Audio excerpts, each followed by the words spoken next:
Hello વિદ્યાર્થી મિત્રો, આજે આપણે જોવાનું છે ધોરણ 9નું ચેપ્ટર 11 પુષ્ઠફળ અને ઘનફળનો સ્વાધ્યાય 11.4નો ચોથો દાખલો.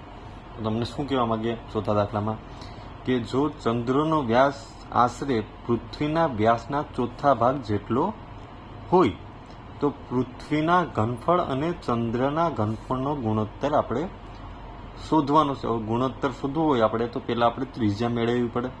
શા માટે ભાઈ ત્રિજ્યા મેળવવી પડે? તો કે ભાઈ પૃથ્વીનું ને કે ચંદ્રનું ઘનફળ હોય તો તેનું સૂત્ર છે કે ભાઈ 4/3 પાઈ આર ઘન. તો ત્રિજ્યા જરૂરી છે બંનેમાં. ત્રિજ્યા મેળવવી હોય આપણે જે આપ્યું છે એવા ઠીક અહીં ગોતીએ આપણે. તો પહેલાં આપણે લખીએ કે ધારો કે બરાબર ધારો કે ચંદ્રનો વ્યાસ બરાબર ડી છે.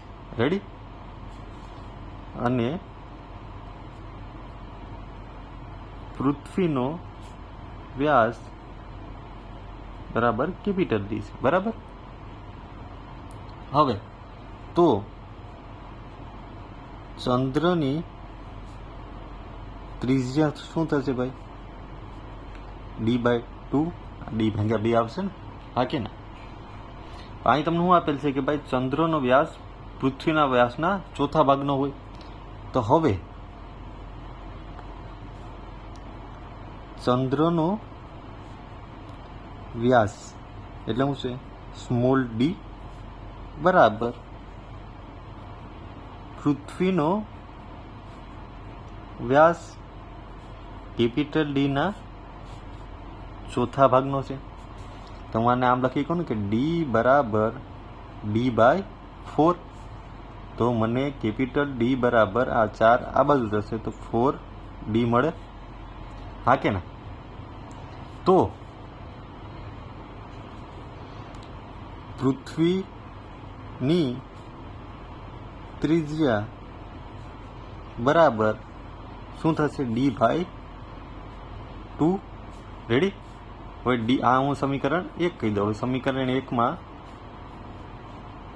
તમને કંઈક કિંમત મળે ને ડીની 4D ભાગ્યા 2 કરું તો 2 2 4 બરાબર 2D. શા માટે? સમીકરણ 1 પરથી. તો મને બંને ત્રિજ્યા મળે. ચંદ્રની ત્રિજ્યા D/2 અને પૃથ્વીની ત્રિજ્યા 2D. બરાબર ને? મળી ગઈ. હવે આપણે શું શોધવાનો હતો? ગુણોત્તર. તો ગુણોત્તર બરાબર કોનો ગુણોત્તર છે? તો કે ભાઈ પૃથ્વીના ઘનફળ અપોન ચંદ્રના ઘનફળ. હા કે ના? હવે પૃથ્વીનું ઘનફળ છે તેનું સૂત્ર શું છે? 4/3 પાઈ. હવે આપણે આનું નામ રાખવું પડશે ને ત્રિજ્યાનું. તો પૃથ્વીનું ત્રિજ્યા છે એને હું કહી દઉં R. રેડી? અને ચંદ્રની ત્રિજ્યા છે એને હું સ્મોલ r કરી દઉં. રેડી? કાઉન્સ કરી દેવાને.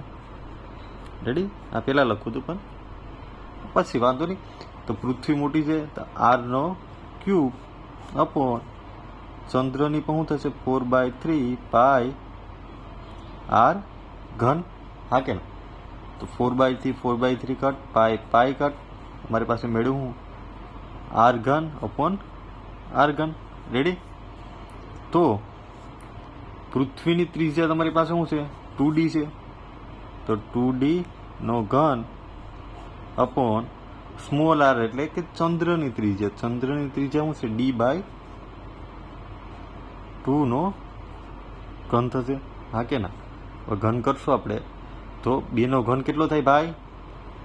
તો 2 નો ઘન શું થશે? 8D ઘન અપોન આ ડી ઘનના ડી ઘન અપોન આનું શું થશે? 8 થશે ને? હા કે ના?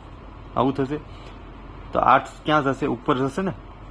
તો 8D ઘન ગુણ્યા 8 અપોન ડી ઘન. તો 8D ઘન ડી ઘન કેન્સલ થઈ ગયા. રેડી? તમારી પાસે વધ્યું હું 8 ગુણ્યા 8 અપોન 1 વધે ને, ગુણોત્તર છે ને આપણે, તો 88 64 ભાગ્યા 1, તો બંનેનો ગુણોત્તર તમને શું મળશે? 64/1. આ તમારો જવાબ થઈ ગયો.